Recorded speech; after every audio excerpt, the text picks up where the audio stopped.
On our college campuses today, I think anti-Semitism is rampant because they have no concept of the history again. Mm-hmm. So they're from the river to the sea, Palestine will be free. But they don't know what river it is and what sea it is. At least many don't.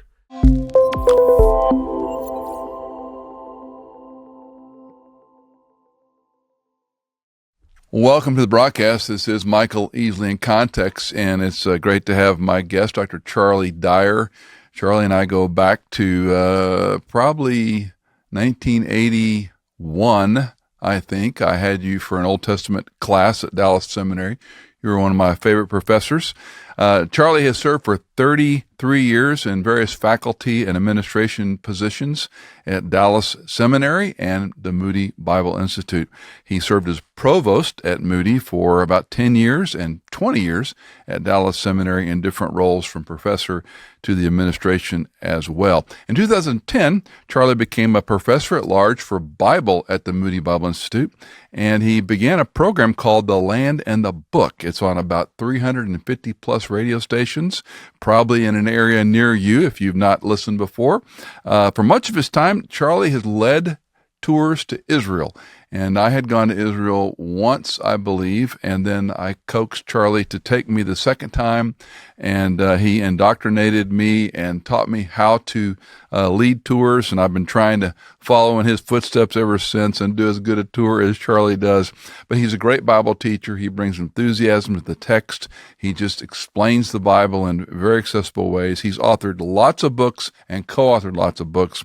All that information will be in the bio. But the book we're talking about today is a update of a book that was written many years ago called Who Owns the Land with Stanley Ellison. And Ellison was at Western Seminary, right? That's correct. And how did you first meet him? Interesting. I never met the man. You never met him? I've known about Wow. him. He was one of Mark Bailey's favorite profs, so I got to feel like I know him through Mark Bailey. But I was actually approached by a fellow who had helped him get this book published the first time. Stan had died, and he said, we ought to get this book back out again. So they asked me to do it in 2003, and we redid a second edition of it. Well, so much has happened since then that finally I said, we need to get this out another time and update it. So, this fellow did all this work. The history never changed. All that I added to it is everything that's happened since the early '90s when he passed on and added it on. But we had from the same page. I can wait till I get to heaven and meet this fellow. I feel like I know him. I did not realize you had never met him. Speaking of the timelines, I've read this, and I can't remember the first time I was exposed to it, but it's so interesting, Charlie, the way you and he encapsulated it, because just reading all the things that have happened, the way the Dateline was published, I was again reminded how much has happened that I would dare say most Christians, far less Americans, understand all this transpired on this piece of real estate. Americans are terrible, and including Christians, on history and geography. And of course, to understand Israel, you've got to know history and geography. So even for me, I find myself having to go back and remind myself there have been so many meetings and summits and wars and conflicts. It's just easy to get lost in the weeds. Well, and I know you had to be selective as he as well, and sort of giving the highlights. But some of them that the was the one I had, Oslo. I had forgotten about Oslo, Norway. I still remember Bill Clinton shaking hands with Yasser Arafat and Sharon, right? Was it Ariel Sharon? No, actually, Yitzhak Rabin. Yitzhak Rabin, forgive me. Yeah. And I still remember the cover of Time magazine had that picture, and that was going to be his legacy. That lasted about, 2 weeks. These things don't stick. And then, of course, the Camp David Accords in 2000. That was Arafat, Barack Obama. That was Clinton. And then in 2000, along with Ariel Sharon, and when did he died? How long after that? A few years after it. I don't remember the exact year of his death, but 2000, 2001, when he walked across the Temple Mount and the second Intifada began. From Americans' perspective, you go, so this guy walked up there, looked around. We've all done that. What's the problem? but it was what the statement he was making is, you think you're getting this back, we have a claim to it as well. And it unmasked the duplicity that was going on, but it led to the second intifada, which led to a lot of death. Okay, for folks that don't know the word intifada, give us a quick definition. Simple definition, it means uprising. And the first uprising was a spontaneous event, took everybody by surprise. It started in Gaza, and it was just the Arabs who said enough of the occupation here, and they rose up against Israel in Gaza. Yasser Arafat took control of that, and that played out until the first Gulf War. It's amazing. You can do a lot until you run out of money. And after the first Gulf War, when Arafat supported Saddam Hussein against the Gulf states, they decided to no longer open their piggy banks and support Arafat. And suddenly he was without money. The first intifada ground to a halt. And that's when Oslo and this idea of maybe we should make peace with Israel supposedly took off. What Arafat said publicly and what he said behind closed doors, I don't always think matched up with one another. But that was the first intifada. The second started then in 2000 when all these peace talks actually got down to brass tacks. Are you going to make peace or not? And it became obvious that Arafat certainly was not about to do that. He was going to get everything he could by negotiation and then try to get the rest some other way. Right. And Ariel Sharon's walk was saying, we're not going to do that. And then the obviously part of your update, Dateline Gaza, October 7, 2023, more than 3,000 Hamas terrorists launch a surprise attack on Israel's border communities, killing over 1,200 Israelis, taking more than 250 others back into Gaza as hostages, reeling from the largest mass killing of Jewish individuals since the Holocaust. Israel begins a fierce air, sea, and ground assault to eliminate Hamas. And I suspect before this was even available online, of course, now they're dealing with Iran and the northern border, and you probably have to do another update. That's the amazing part. It's until you get something written, until it gets out in print, it is partially out of date. But I think it's in continuation. Israel has finally said, we don't care what the rest of the world says. We've lived with this. We've lived with it enough, and we're going to take care of it. And what we're seeing in Gaza and what we've seen there and what we're seeing in Lebanon and what we might see very soon in Iran is Israel finally saying we're going to deal with the issue before we're overwhelmed by it. It's an interesting puzzle to try to piece together. I know many times you and I have been schlepping around Israel I'm asking Professor Dyer, Dr. Dyer, explain to me what's happening here. And I do want to talk with this word Palestine and Palestinian, because I remember asking you this in the early 80s and still scratching my head. And this obviously has precipitated a lot of discussion among Christians in the country and, of course, who's in the White House. We have a lot of dimensions about this. But the idea of a Palestinian people group and the land of Palestine, even when Ellison's writing, he prefers to use the word Palestine, where I think we might today use a different word. Yes, no? Yes. And in fact, I did modify some of his statements there. My personal feeling is we've confused the word. Palestine, the name came out. It was a geographical name only. It was started about 100 years after the time of Jesus by Hadrian. He said, we're going to expunge the Jewish presence in this area. And so Judea is going to be gone. We're going to call it Philistine land, Palestina. And that's where the name came. And it became this geographical reference. So whoever lived there were Palestinians. It'd be like saying whoever lives in Pennsylvania are Pennsylvanians. It had nothing to do with their ethnicity or their religious background. So there were Jewish Palestinians, Arab Palestinians, Druze Palestinians. It meant they lived in an area that geographically was Palestine. The Jerusalem Post was originally the Palestine Post. Really? Interesting. Yeah. So up until the formation of the State of Israel.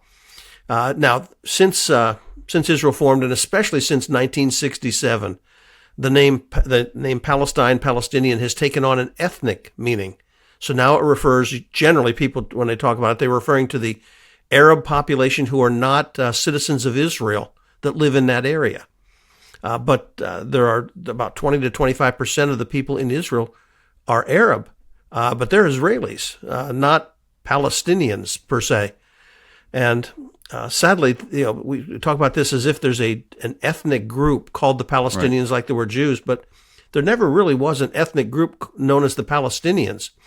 And that's why you'll see blonde-haired, blue-eyed Palestinians and very dark-skinned Palestinians. Genetically, they're a mixture of whoever came through that land and occupied it over history. So if you could do the DNA studies, you'd have Jewish individuals, or at least DNA that's there today, call themselves Palestinians, and Arabs from the Persian Gulf, and Egyptians and Turks who came through the area. So it really was a mixture that has now been called the Palestinians, but they were never a separate ethnic group. Now, you and I both know Palestinians. We know people that would say they're Palestinians, that they lived there longer than the Jews and so forth and so on. We have Christian Palestinian friends in the States, and he's late 70s, and he's adamant that he's a Palestinian and they were there before the Jews.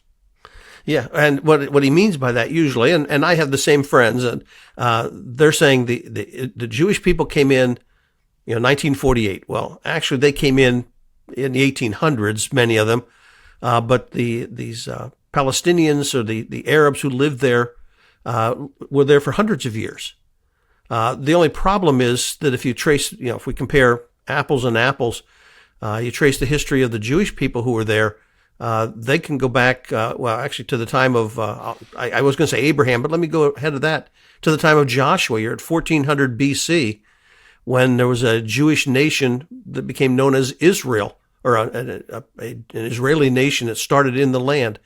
3,000 years ago, David captured Jerusalem. It became the capital of the Israeli Empire in that land. They've been there up until they were forcibly taken from the land by the Assyrians, then by the Babylonians, later by the Romans, but they always kept coming back. And there's always been a remnant of the Jewish people in the land for all that time. So when we talk about the length of time someone's been there, the length of time goes to the Jewish population because they can trace their genealogy and their record back in that land much longer. Let's talk a little bit about Arab. You mentioned Arab nation groups, and in the book you talk about the different 7 Arab states vis-a-vis, this small slice of land hanging onto the Mediterranean Sea. Again, people hear these terminologies and they get a little confused when we talk about Arab Christians, Palestinian Christians, Arab Palestinian, and it gets kind of a little bit of a tossed salad for the English or for the American ear. Yeah, we like things really nice and divided, as few categories as possible, and that doesn't work in the Middle East. But it is amazing when people think, again, most of us, I grew up remembering geography in elementary school, and I was taught about Iraq and Iran. It never dawned on me that those countries didn't exist prior to World War I. They were creations, along with Saudi Arabia and Jordan. And you may wonder, or people may wonder, why on the map are those such nice straight lines, borders between them? Those borders were drawn by the British and the French, and they're just modern inventions. And part of it was done, and I say this truthfully, part of it was done because the British and French still wanted to dominate the area, and the way to dominate it is to create separate entities. Don't divide by ethnic groups or religious groups. Divide it different ways so that there's no one strong group that can stand against you. And that's why there are Shiites and Sunnis. Mm-hmm. They didn't divide them up, and it created a religious conflict. There are different ethnic groups within there, and that's why the Kurds, part of them are in Turkey, part are in Syria, part are in Iraq, and part are in Iran. And they've wanted their own country, but it was divided against them. It was divided in a way that they could never have their own country. So the British and the French never did a favor. In fact, there was a book written years ago called Peace to End All Peace. It was a takeoff after the old World War I was a war to end all wars. Uh-huh. But it was called A Peace to End All Peace, the fall of the Ottoman Empire and the rise of the modern Middle East. And the fellow really shows convincingly that it was the French and the British who created so many of the problems that have existed all the way down till today. Okay, one other part the neat compartmentalization for American minds. We're talking about Arabs. We're talking about Sunnis and Shiites. Islam enters, the Ottoman Empire and Islam enter what time frame vis-a-vis Israel and Judaism, if you will? Yeah. Well, the 6th, 7th centuries AD is when Islam came out of the Arabian Peninsula and swept through the rest of the Middle East and all the way over into Europe. So that was the rise of Islam. Jews were there before that, and the Jewish religion, of course, goes back to the time of Joshua, when Israel as a nation came into that land. So they predate by about 2,000 years the Muslims that came in.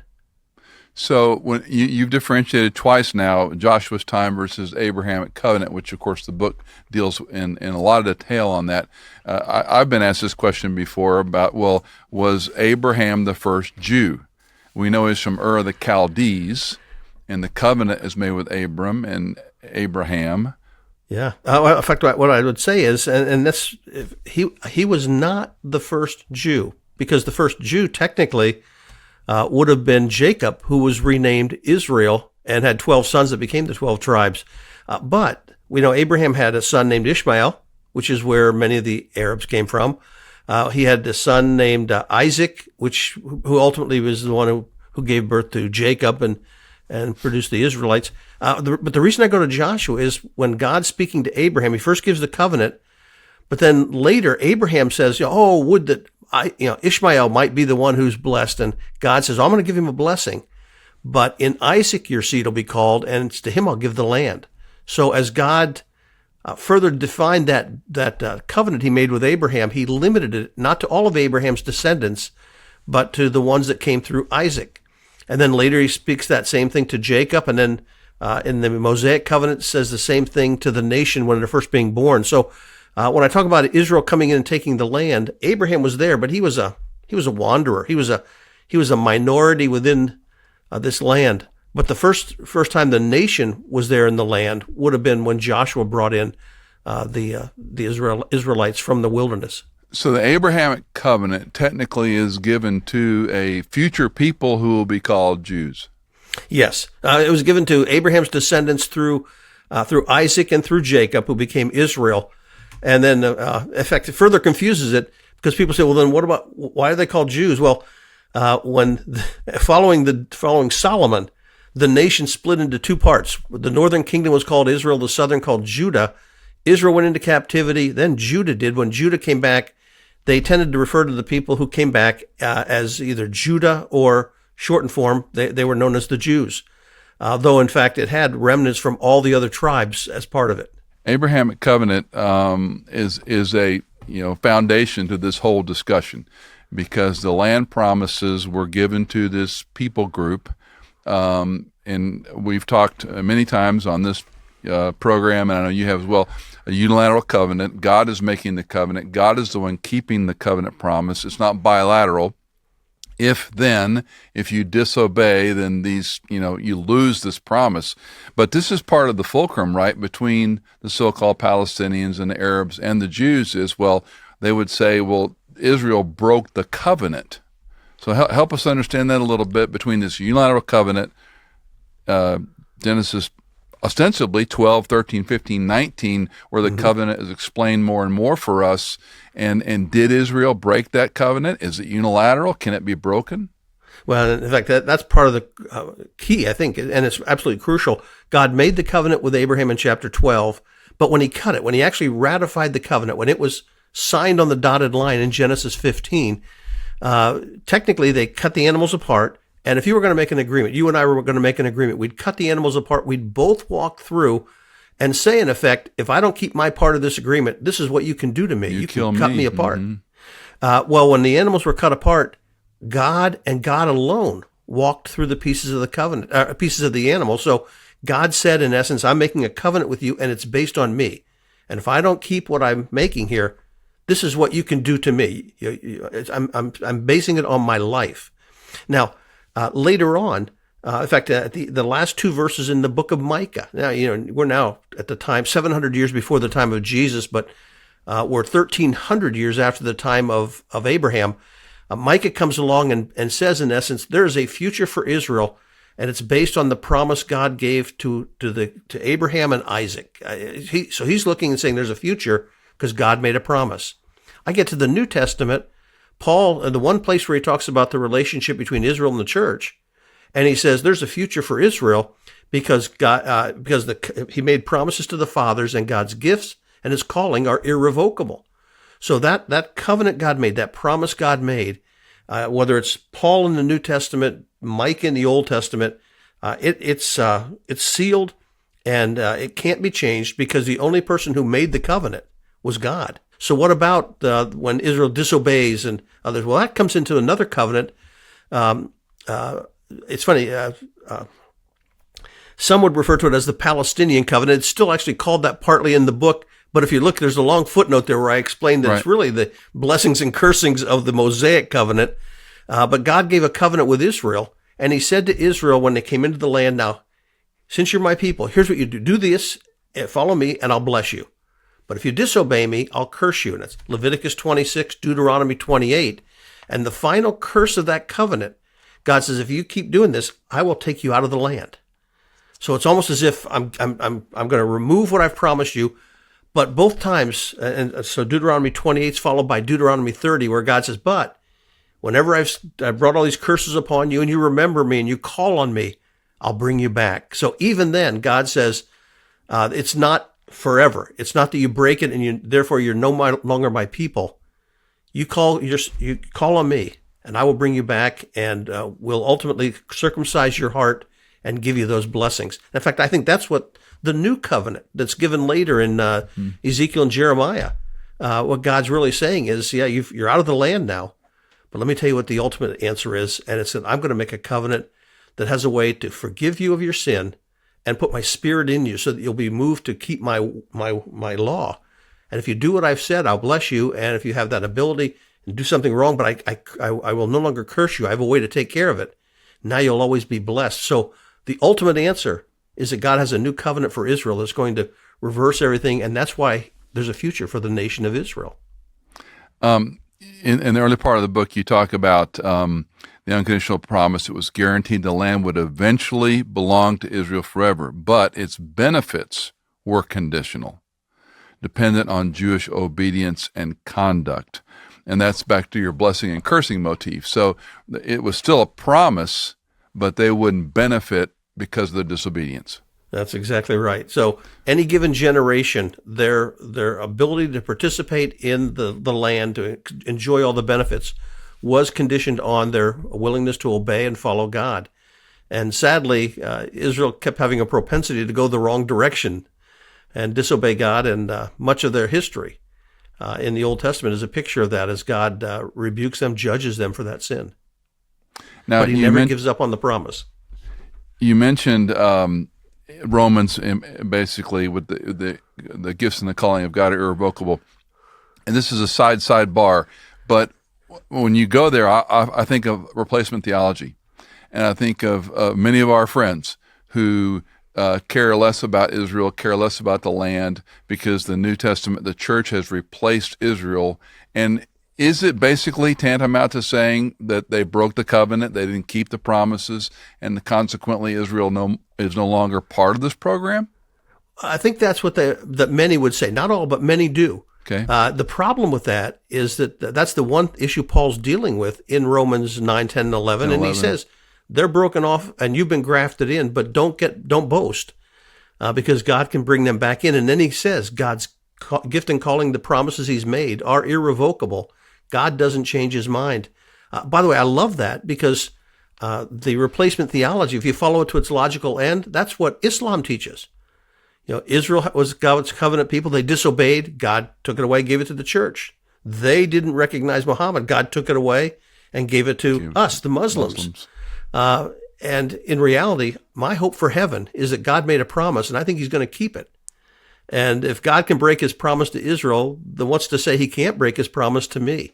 So I love the fact that God's gifts and his calling are irrevocable for both.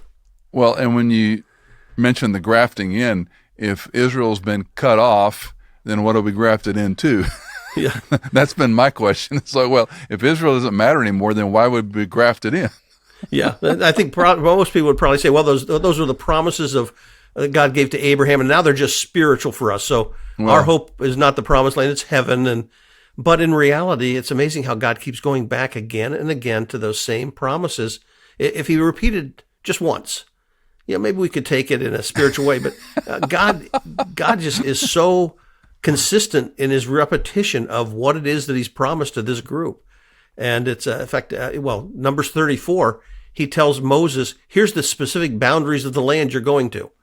And then I get to Ezekiel 47, where he goes to this new temple and they're coming back to the land, but it's the same land promises. He says, here's the boundaries, and they're identical to what God originally promised. So God is just patient or consistent or obstinate. Pick your word. All the above. Yeah, but when he says something, he means it, and he keeps going back and saying it again and again. Again, we're off the path of the book a little bit. I remember a conversation some time ago with some Reformed brothers. I mean, we're friends in so many ways. And his comment to me was, well, Israel, they occupied the land and then they failed. And I went, well, wait a minute. Judges begins with much of the land was yet to be occupied. And he looks at me like I'm from Mars, and I'm going, I can't have it both ways. But I find it striking that this view of replacement theology is so strident, and it's interesting to me. It's like, well, why does that matter so much to you that Israel doesn't have a role in some future? You often go back to Deuteronomy 28, 29, and 30 as not only the promises, but a formidable passage on why that land promise is still intact. Yeah, absolutely. In fact, I keep going back and saying, if God made a promise, and if God keeps his promises, and if God says, I'm going to take you out of the land, but even then, there's a way I'm going to bring you back to the land, how can I suddenly spiritualize that and diminish Israel when they're so central to what God has said? And then again, I have to come back to the Romans 9, 10, and 11, the one place where Paul could have solved it all. He could have said, well, that was then, but this is now, and we've replaced Israel. And instead, he says just the opposite. He doubles down. He quotes what God's going to do, and he ties it into two Old Testament passages, one with a kingdom emphasis and one with the new covenant. So he quotes both of those, and then says, and as a result, God's gift and his calling are irrevocable. So, I feel like we're on pretty solid ground if we just take what God said at face value. Now, I can't remember. I'm sure you taught me this, but I can't remember what the timestamp on it was. But I remember we were talking about land mass, and I think you and Ellison point out it's 0.05%. Is that what you say in the book of the land mass of the world? Yeah, and we're fighting over the sliver of land with all these Arab nations around it, and this one little feature. It's still, I think it was Criswell said, it's hanging on by his fingernails. And in God's cosmic plan, he's not letting it be eradicated or taken over. Yeah, if you look at that land, and we've both been there, from a world's perspective, it's pretty marginal. It's tiny. It's marginal rainfall. It's they've done a lot with agriculture, and yet it's pretty marginal. So much of it is just desert. Yeah. But God comes along and says, that's the place. And I think it was by design. He wanted to put them in a testing ground of faith. As Jim Monson, a fellow who got me to love Israel, said, it's where God said, I'm going to put you there, now trust me. And all the lessons he wanted to teach them came in those difficult times. But even then, we look at it today and say, what's Jerusalem compared to New York or Washington, D.C.? From a human perspective, nothing. And yet from God's perspective, he says, that's the central place. And it's amazing how it keeps coming back to play, be center stage in the drama of the world. Well, back to the book. So you talk about geopolitical, you talk about time in the land, how people group, they live there longer. At the end of the book, you give like 5 reasons why the Palestinians would hold on to it versus 5 reasons the Jews. Give us a summary of that for folks to get a kind of a high level of why some of these issues are very complicated. Yeah, well, I'll start with the Palestinian perspective. What they would say is, look, we came in here in the 7th century, in 638, something like that, and so we've been here for a long time. The British promised us this. If people remember Lawrence of Arabia, the movie, it's help us against the Turks, and we're going to promise you'll be able to rule yourselves. They more modern, 1948, when Israel became a nation, about 600,000. You'll hear lots of different numbers, but I'll use the higher number. 600,000 lost their homes. They have a right to go back to their homeland. And the last thing I'd say is in Jerusalem, which they would call Al-Quds. Well, that's the third holiest site in Islam. Okay, so those are strong arguments for why the Palestinians should have a place. If I go to the Israel side, I'd say, well, the length of time in the land, and again, I go back, they came in as a nation in 1400 BC, took over Jerusalem by 1000 BC, and apart from when they were ethnically cleansed out of the land, they've actually had a presence there all through history, and so they have the longest historical claim. World War I, when the British did they promised the Arabs the land, but they also had the Balfour Declaration, which was put into the conference that came afterward when they divided everything up. So Israel was given one slice of land. All the Arab countries were given all these other slices. It's not as if they didn't receive something. In fact, Israel would say, well, Jordan was the land that was given to the Palestinians. And it's actually the dominant area. The people there are Palestinians. The Jews needed a worldwide place. If history's taught us anything, it's that if they don't have a country, people have tried to wipe them out everywhere they've been. So without this land, from a human perspective, where would they go to find safety and security? Every other nation can have a secure place. Israel certainly should. And then, of course, it might be the third holiest site in Islam, but from the religious Jewish perspective, the only place God said where he's going to cause his name to dwell is in Jerusalem. And that one piece of real estate in the center of it all is where God said, that's where I want my house to be built. So they have a religious connection that's probably greater, I think, than that of Islam to that land. So how do you divide it up?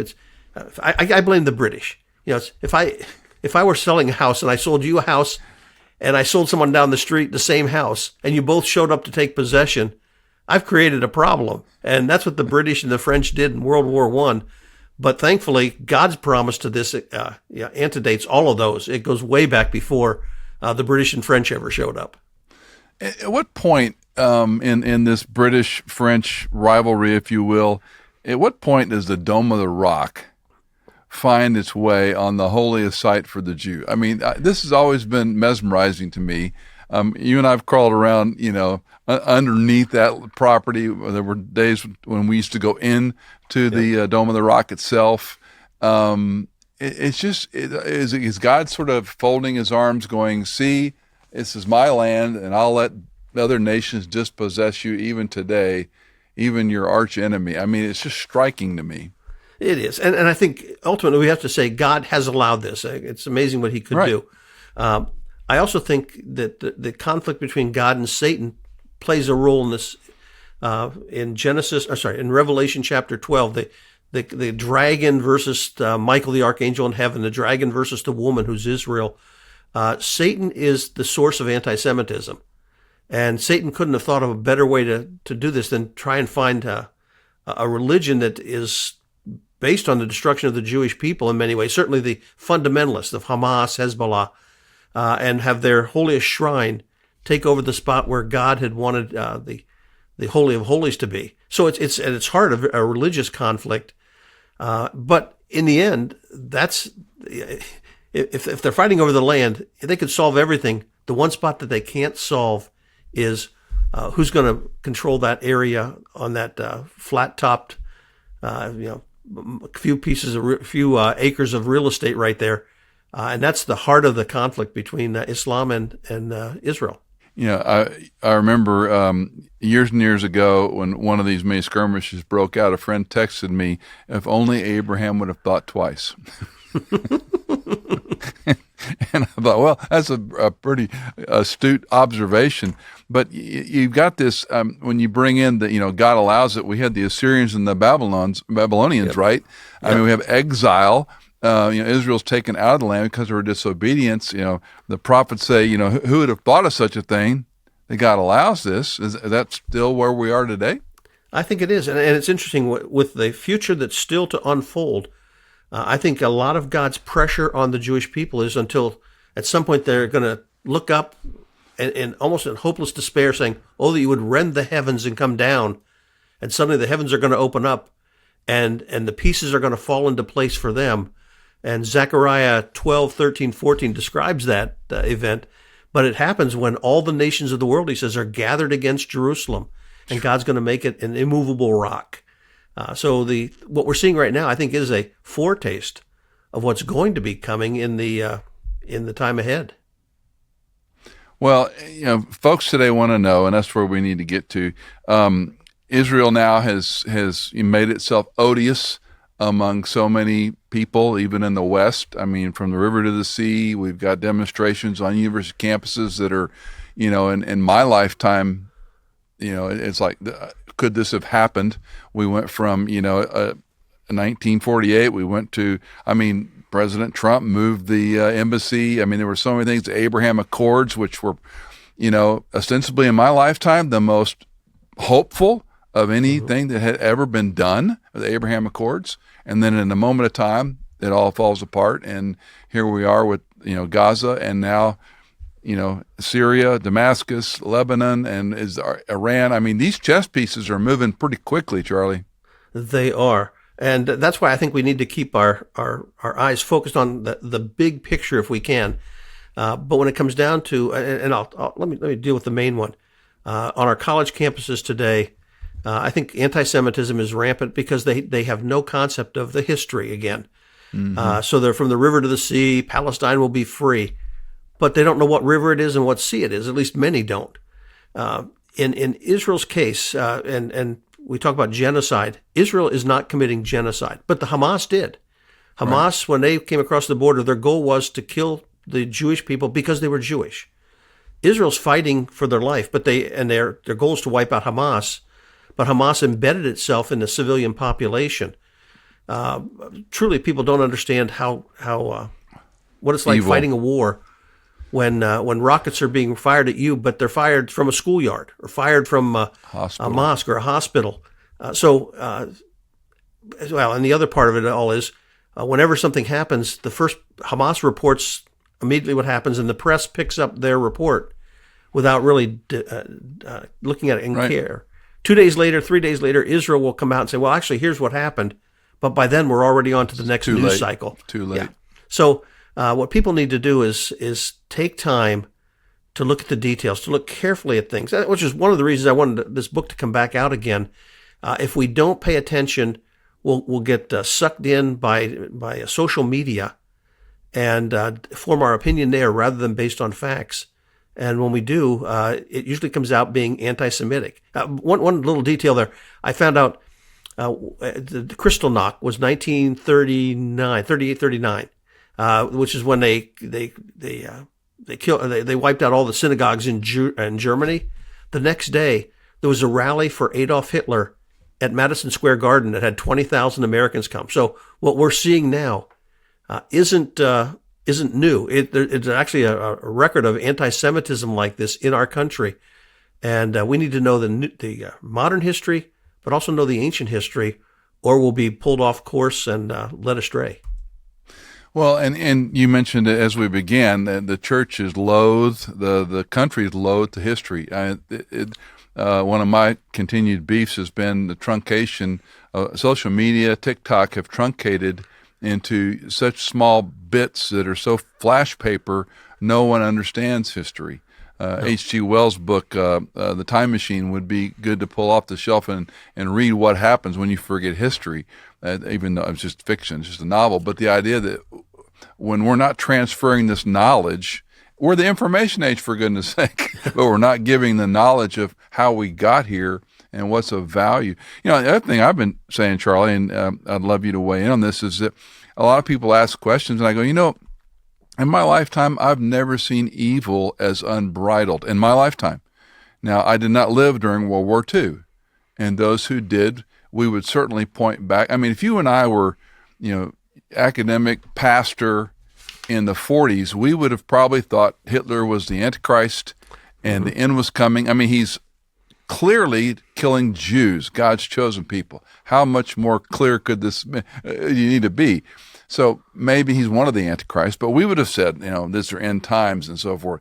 So now where we are today, in your view of history and theology, is this different? Is it more, are the birth pangs getting closer together?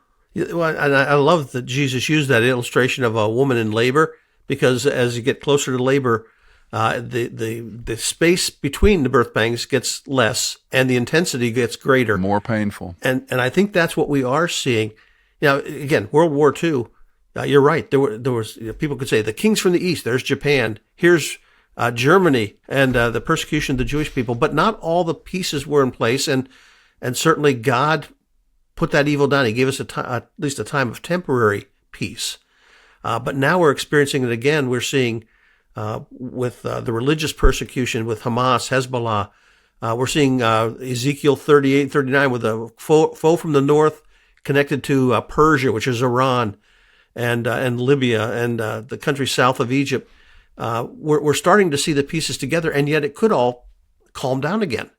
And that's why I always want to keep attention if I can. One is I need to know what the big picture is. What did God say the future holds?